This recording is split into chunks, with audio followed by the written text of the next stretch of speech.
और जितने भी ओहदेदारान आज आपने मुंतखब किए हैं, मैं उन सबको दिल की गहराइयों से मुबारकबाद पेश करती हूँ।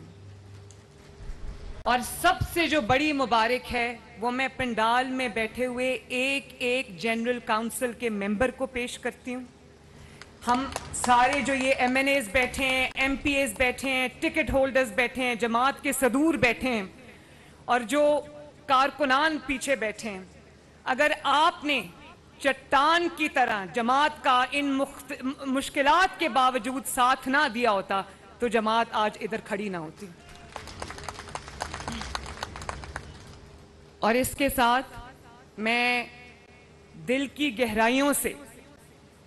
मोहम्मद शहबाज शरीफ साहब को भी खराजे तहसीन पेश करना चाहती हूँ। और उसकी दो वजूहात हैं। एक तो उनकी वजह यह है कि पाकिस्तान को जब लुटा फुटा ये 2022 में इनको मिला तो डिफ़ॉल्ट के धाने पे था पाकिस्तान, और IMF अभी नहीं आया, लेकिन अल्लाह ताला के फजल करम से शहबाज शरीफ साहब ने, इसहाक डार साहब ने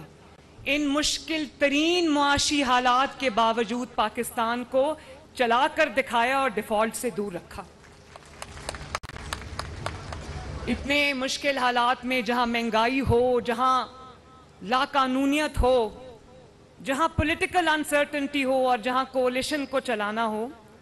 ये कोई आसान काम नहीं है। मैं शहबाज शरीफ के बारे में जब सोचती हूँ कि कितनी मुश्किल से उन्होंने इस कोalition को भी चलाया, इस हुकूमत को भी चलाया और पाकिस्तान की जो डोलती कश्ती थी उसको सहारा दिया, तो ये मैं समझती हूँ कि शहबाज शरीफ साहब खराजे तहसीन के मुस्तहिक हैं, इसहाक डार साहब तारीफ के मुस्तहिक हैं, और जितने भी मेंबरान PMLN के जितने मिनिस्टर्स यहाँ बैठे हैं, यहाँ पर नहीं बैठे, सब इन मुश्किल हालात में बेहतर कारकर्दगी पर मुबारकबाद के मुस्तहिक हैं। और दूसरा, आपने शहबाज शरीफ साहब को हम सब ने सदरे जमात मुंतखब किया। शहबाज शरीफ साहब ने हमेशा नवाज शरीफ साहब को अपना सदर समझा, और मैं इस बात की गवाही देती हूं कि कोई फैसला बड़ा या छोटा शहबाज शरीफ साहब ने हमारे ताहयात कायद नवाज शरीफ की मर्जी और मंशा के बगैर नहीं किया, उनकी इजाजत के बगैर नहीं किया। दिल से उनको जमात का सदर और सरबराह समझा। मैं समझती हूं कि ये बहुत बड़ी बात है। मेरे भाइयों और बहनों, मेरे बुजुर्गों,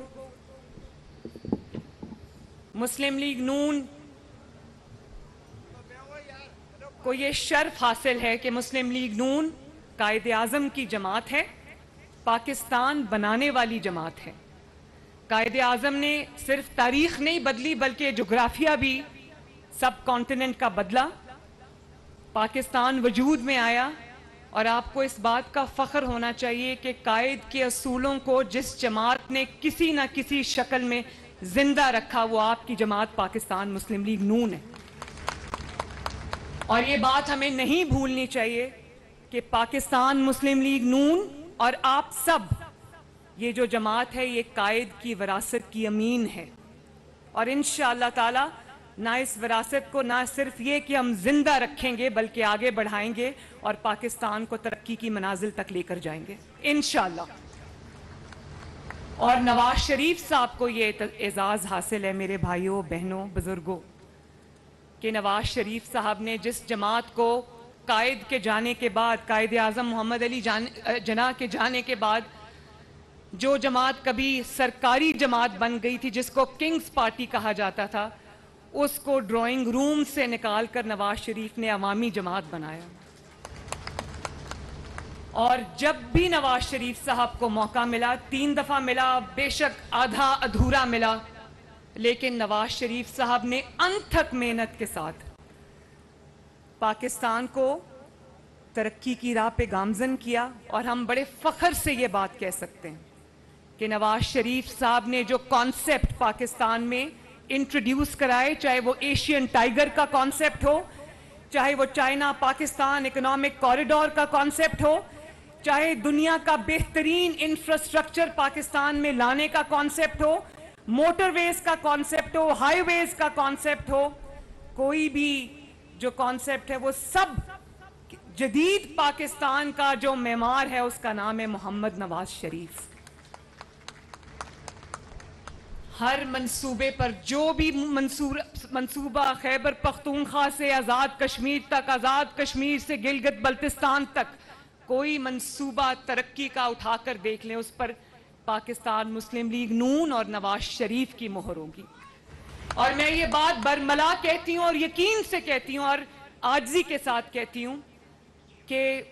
अगर नवाज शरीफ के 9 साल पाकिस्तान से निकाल दिए जाएं तो खंडरात के अलावा पाकिस्तान में कुछ नहीं बचता।